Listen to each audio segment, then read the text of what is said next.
It is so beautiful to know that the United Nations Secretary General, talking of António Guterres, showing concern for Africans, including Nigeria, at the United Nations. Well, this is good one. My name is Ramsey, and a special welcome to today's review. Today's review is so sweet, and I tell you, it's a conversation you will really enjoy. Having Sadatu on review this morning, you know what that means. Meaning, we want to talk about something that is so particular and of interest to Nigerians. My name is Ramsey Enoch, and a special welcome to you, Sadatu Mohammed. Good morning, Mr. Ramsey. You're making me feel special already. You're special. You're special because being on a special program like Review, you have no option than to be special. All right, I think that. I'm taking you to the United Nations right now. Yeah, I would love to journey with you. How do you feel that the United Nations Secretary General, talking about António Guterres,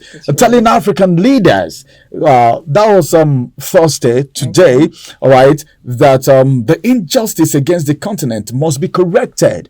What injustice is he talking about? Calling for the region to have a permanent seat at the United Nations Security Council. Very important. Looking at things happening in Africa, insecurity, poverty rate, a high rate of debt, and so many things happening in Africa. And Guterres is coming out to say this on a beautiful Thursday like this.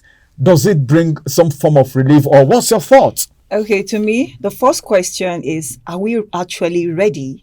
Are Africans actually ready? Because this Security Council, I think it consists of 15 members and then 5 permanent members that have the utmost power, which we can refer to as the veto powers. We have the France, the United States, US, and Russia and China. They have the veto powers.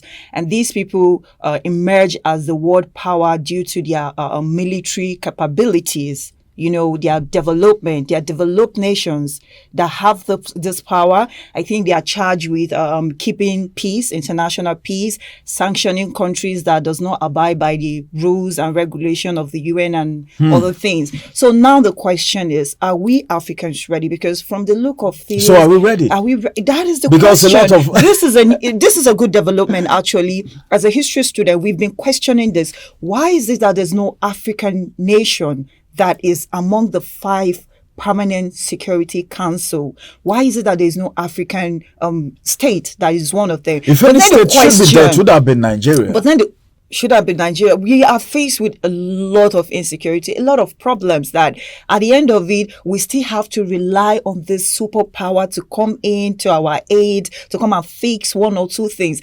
That is it. Are we actually ready? Are we powerful enough?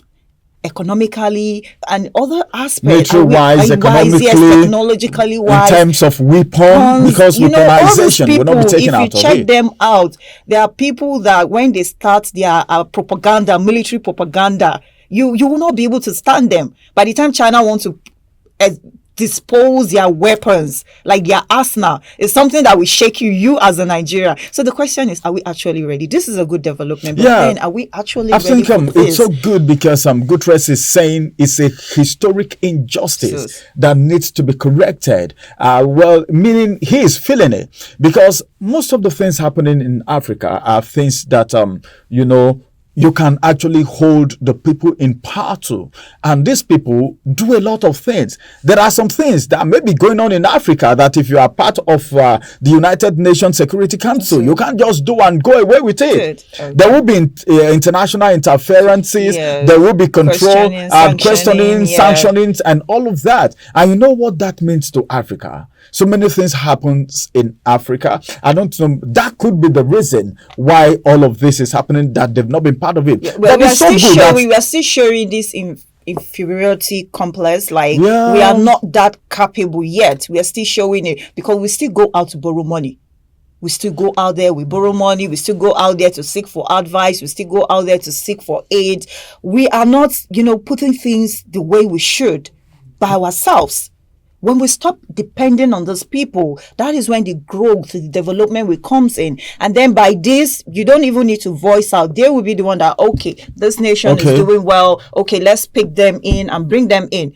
And can we actually challenge this? One of this security. No, they are what powers. We can't challenge them. That is it. I think the only advantage we would have had being part of it is that they will come to our aid when we have challenges. Yes. Like most times you see what's happening now. A Chinese firm seizing Nigeria fleet, our private jets, because of some form of misunderstanding, breach in contract, and all of that.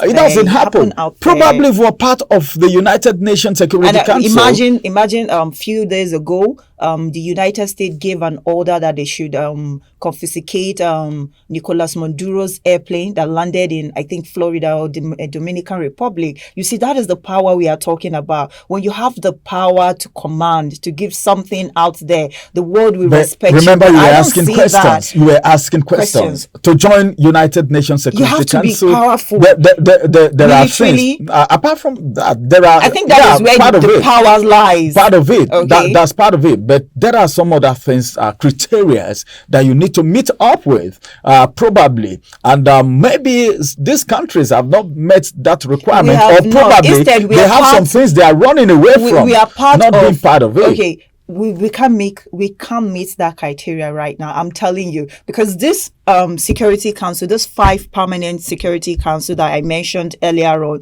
they emerged after the fall of League of Nations, and as a result of their military power, their military capabilities that they have displayed during this war. That is the reason why they are selected to be here. Because when war comes out, or when something comes out, the world is faced with war or something else. Right. These people will just come out here and stand. But what about us? Are we ready for it? We'll just be mention or tag along as peacekeeping troop. Are we ready for it? That's the question coming from Saturday this morning.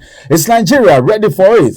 Africa, not just Nigeria, it's Africa ready for it. Will they meet the criteria? Are they qualified to be part of it? Is it meant for Africans to be part of it? Historical injustice, as it's been tagged by the Secretary General of the United Nations, talking about António Guterres. All right. Thank you very much, viewers. Thank you, Sadatu. And we want to bring the review to a close right here, but don't forget that tomorrow we will come on your way again with another topical issue.